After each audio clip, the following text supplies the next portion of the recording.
Bonsoir chers journalistes, bonsoir chers collègues députés. Alors nous sommes là ce soir pour une conférence de presse par rapport à la situation qui a prévalu à l'Assemblée nationale depuis hier jusqu'au petit matin d'aujourd'hui. Comme vous le savez, une proposition de révision de la Constitution a été introduite lors de la section budgétaire.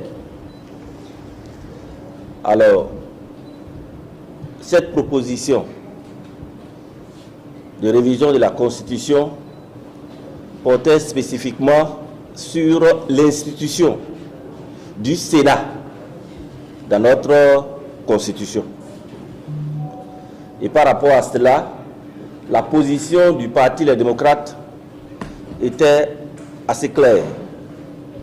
Nous pensons que, à l'heure actuelle, la question du Sénat, excusez-moi, n'a pas fait l'objet du débat au sein de notre peuple.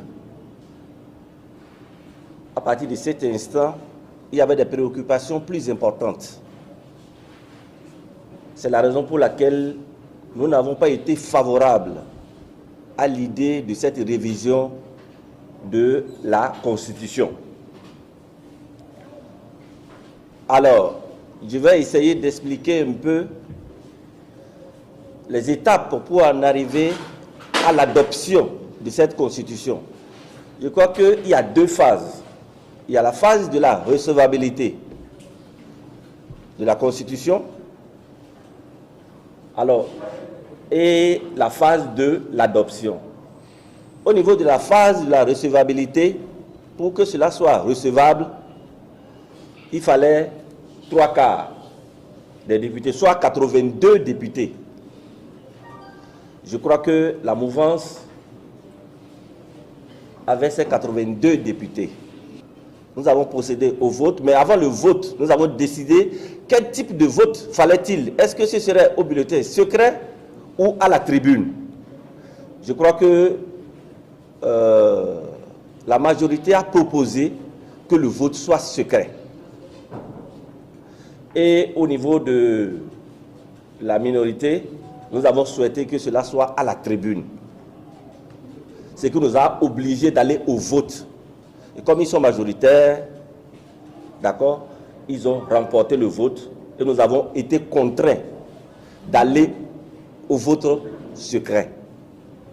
Alors, lors de ce vote, on s'en est sorti avec 22 non et 87 oui. Vous comprenez? Ça veut dire donc tous les députés du groupe parlementaire Les Démocrates n'étaient pas favorables à la recevabilité de cette révision de la Constitution. Alors, une fois qu'ils ont eu 87 et nous n'avons eu que 22, ça veut dire que la révision de la Constitution est devenue recevable. Il faut passer alors à la seconde étape. Alors, à la seconde étape, puisque c'est au bulletin secret, nous sommes organisés pour que seulement sur les 22, que nous fassions des procurations pour que seulement 11 votent et chacun des 11 avait une procuration. Et c'est ça qui nous permettait d'avoir les 22 votes au complet. Rien ne pouvait nous empêcher, d'accord, de ne pas avoir les 22. Donc c'est sur cette base que nous sommes allés au vote pour l'adoption. Alors, lors de ce vote, les scrutateurs, il faut que je les nomme ici, c'est l'honorable Avanvebla Augustin et l'honorable Sofiatou Tchanou, tous de la majorité présidentielle, parlementaire si vous voulez. Donc ce sont les deux scrutateurs, ceux qui étaient appelés alors à organiser cette élection-là. Alors, lors du vote, je peux vous assurer ici que les 22 députés ont voté non. Les 22 députés, d'accord, du groupe parlementaire Les Démocrates ont voté le non. Dans les conditions normales, les résultats devaient nous permettre d'obtenir 87 oui et 22 non. Lors du processus, qu'est-ce qui a pu se passer? Lorsque nous sommes vers la fin du vote, comme par enchantement, il y a eu une coupure d'électricité qui est venue arrêter le processus. Oui, une coupure d'électricité, comme on n'en a jamais eu. Et nous avons demandé alors à ce que le processus s'arrête. Mais malheureusement, le courant est revenu et ce processus a continué. Donc, quand le processus a continué, nous avons continué les votes jusqu'à la fin. Et une fois que nous allons commencer à compter, une fois encore, le courant s'est coupé. Une deuxième fois. Le courant s'est coupé une deuxième fois. Alors, les manœuvres ont commencé. Je crois que ça a fait l'objet de vives protestations de notre part pour constater qu'il y a un processus de fraude qui est en train de s'organiser. Et ce, devant le ministre de la Justice, garde des Sceaux, qui était assis devant nous. Dans l'obscurité, les gens allaient et venaient. Comment c'est possible pour un vote qu'on coupe l'électricité? Est-ce que ce vote-là n'est pas taché d'irrégularité? Est-ce que ce vote est encore crédible? C'est la raison pour laquelle nous avons demandé que le vote soit suspendu. Le courant est revenu. Il fallait encore recompter. Et c'est là on se rend compte que de 22, on est revenu à 18. Oui, on est revenu à 18. Le total faisait 108. On a protesté pour montrer que ça ne faisait pas les 109 que nous avons au début. Protestation sur protestation, on est revenu encore à 19. Je crois qu'il y a quelque chose qui ne va pas. Devant la République, où nous avons le président de l'Assemblée nationale, le ministre de la Justice, garde des Sceaux, qu'on en arrive à cette tricherie-là de haut niveau, alors qu'il s'agit de notre constitution, notre vivre ensemble. Quelle leçon nous voulons donner à nos enfants? Quelle leçon nous voulons donner à la postérité? Je crois que c'est suffisamment grave. Si nous avons choisi de faire cette conférence de presse, c'est pour parler au peuple béninois. Au stade où nous en sommes, certaines choses peuvent se passer dans les partis politiques, dans les rues, mais au sein de l'hémicycle, qu'on en arrive à une tricherie si abominable. J'estime que c'est extrêmement grave pour qu'on puisse l'accepter. Et le pire, c'est que ça modifie désormais notre loi fondamentale.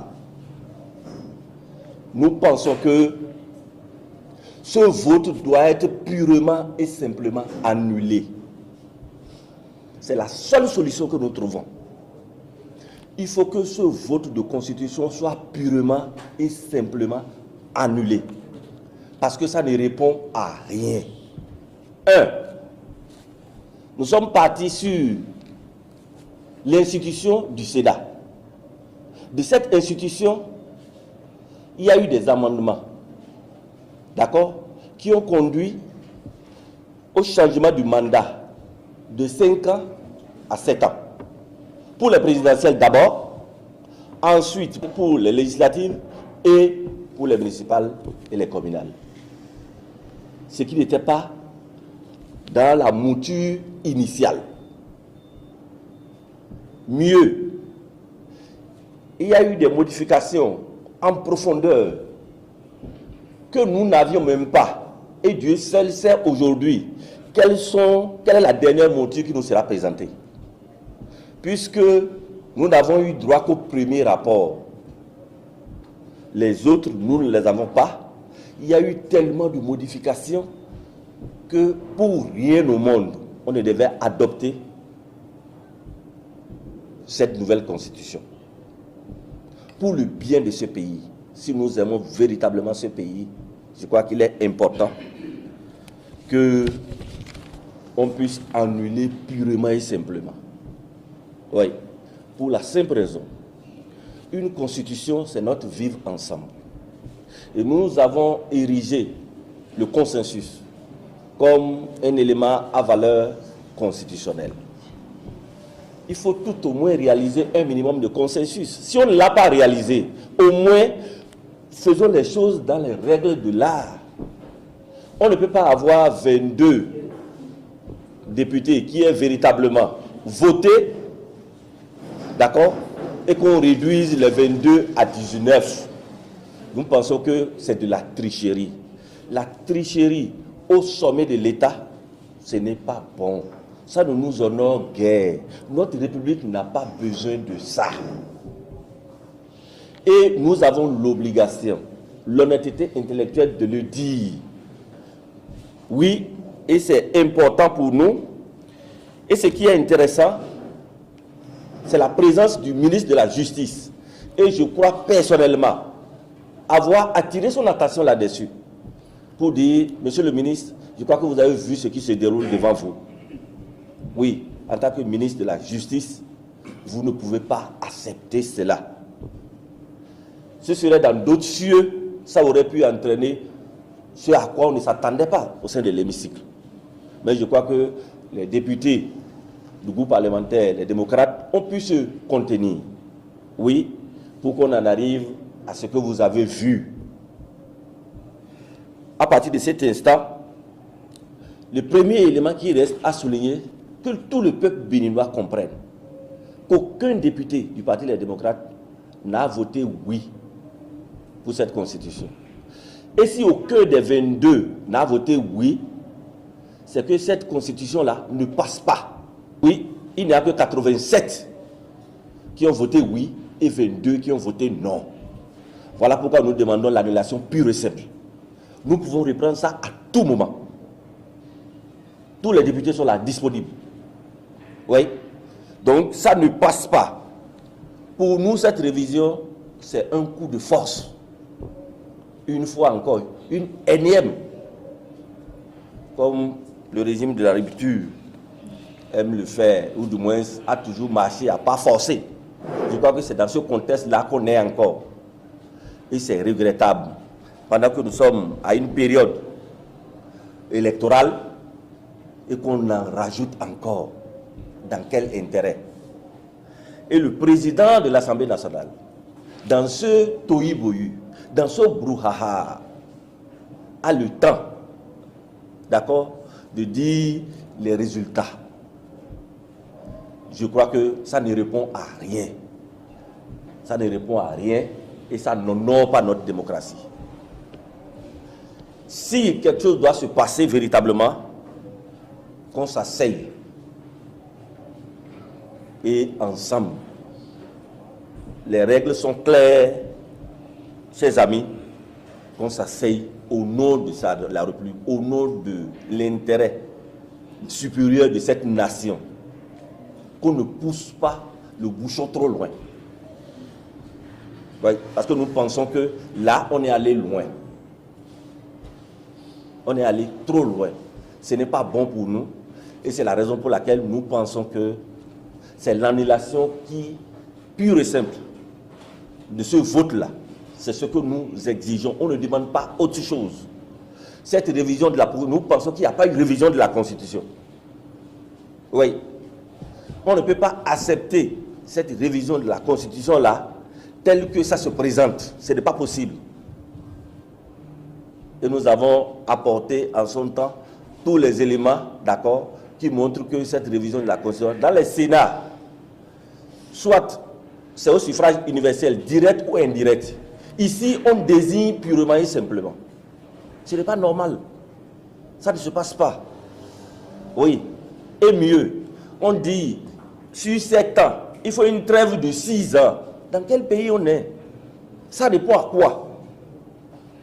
Donc, tous ces éléments-là montrent que cette constitution ne peut pas être votée par les députés du Parti des démocrates. Donc, c'est pour vous dire aujourd'hui que nous, députés du Parti des démocrates, nous n'avons pas voté, aucun d'entre nous n'a voté oui. C'est juste de la mascarade. Que ça soit clair pour tout le monde. Et la solution que nous trouvons, c'est l'annulation pure et simple. On n'a pas une nouvelle constitution dans notre pays. Notre position est assez claire.